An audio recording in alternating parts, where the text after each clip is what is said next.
Penguin Random House Audio presents Destructively Mine by Becca Ritchie and Becca Ritchie.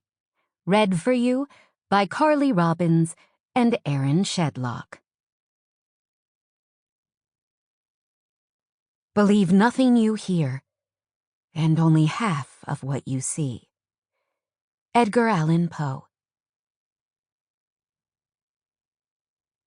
Prologue. Phoebe. 8 years ago. The Rip Deal. Malibu, California. I stare wide-eyed at a pink, a black, and a bright neon green bikini splayed on the king-sized bed. A bed that I've called mine for 4 whopping whole days. Why is this so hard for you? I mutter to myself. It's an outfit, not a math problem. Get your shit together. Don't talk to yourself out loud, Bug. It's a bad tell. Keep that up here.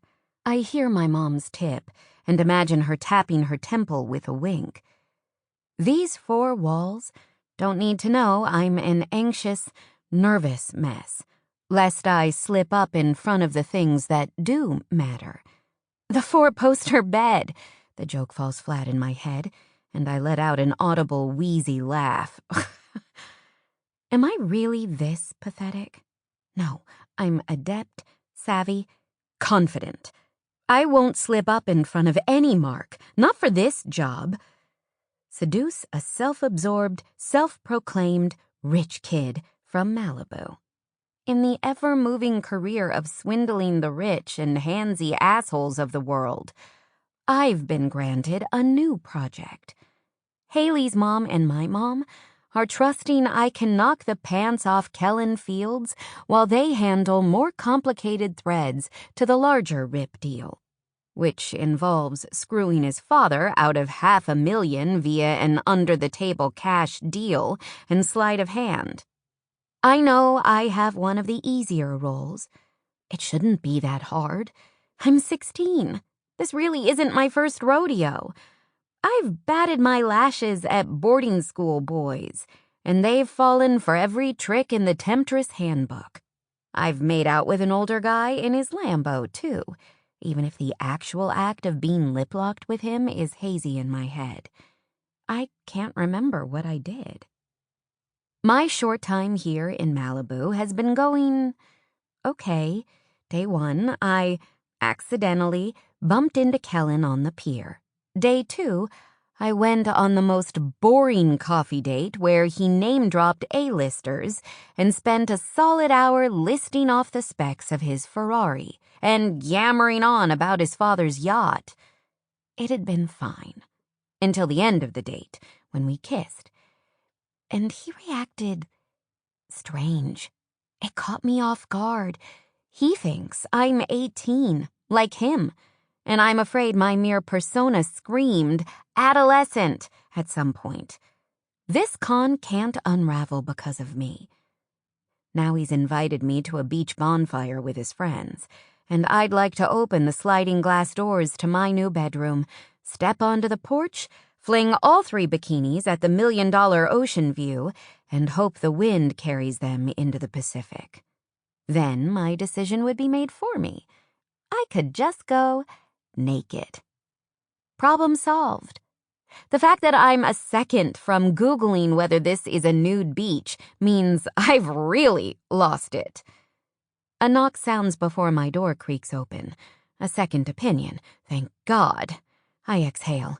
Hailey, I say without turning. I need your help. Please, please, rank these from classy slut to trashy slut. I can't figure out what I should be wearing tonight. I pick up the black bikini with the low-cut top and G-string bottoms and whirl around to... My face flames. Not Hailey. So much for keeping my inner thoughts to myself. Rocky raises his brows. Not Hailey. My entire body roasts on a spit at being caught in a distraught state about an absurdly dumb thing like clothes in front of my best friend's older brother. After shutting the door, he strides farther into my room. My heart flip-flops as the space between us depletes. His gaze falls to the bikini I'm holding. That one is fucking trashy. You haven't even seen it, I combat. It's balled in my fist. He extends a hand. Pass it, then. Heat bathes my face 10 times more. And it's not like I haven't worked a con with Rocky. I've worked most cons right alongside him. But I would greatly like to default to his sister's advice right now because A, Hailey is a beautiful genius, and B, she's not the one I have a crush on. Except the idea of not giving him the bikini, of not reeling him closer and finding out what happens next. That sounds boring. My pulse speeds as I place the bikini in Rocky's hand, and I bask in the adrenaline rush. It's me deciding my fate, my next move. It's him, his eyes on mine for an extended beat, like he sees who I am before he sees the shape of my body. Our fingers brush as I retract, and a weird sensation pulsates inside me and tickles my skin. I try not to wobble at his closeness, or how he's touching the string that might go between my legs tonight. You don't like him. He's annoying. He's ugly. Yeah, right.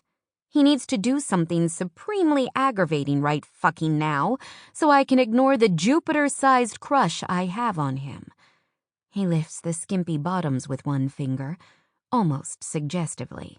That's my job, I want to say. I'm the one who's supposed to be alluring and sexy, but the role reversal piques my interest enough that I stay quiet. He glances at the bikinis on the bed, then back to me. Yeah, I stand uncorrected. This is the trashiest. His voice is coarse. Thanks for the assessment. I plop down on the bed beside the pink and neon green bikinis. You know, some guys like it. I'm trying to mask how attracted I am, but he's so good at reading people. The best I can do is fuss over the clasp on the pink halter top.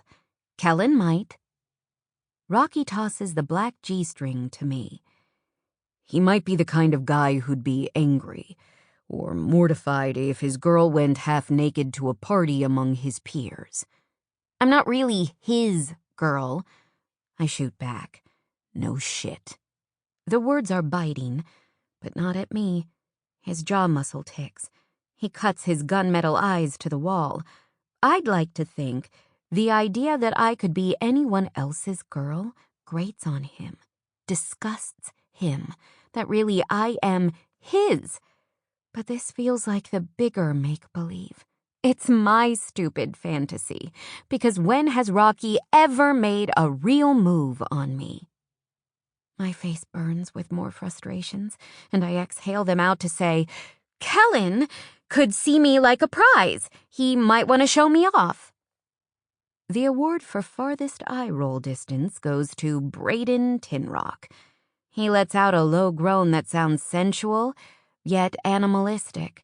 His entire being balances between fuck and fight, like he's a second from doing both to me. It's extremely hot, but I avoid blatantly checking him out. He knows he's attractive. He does not need my stamp of approval.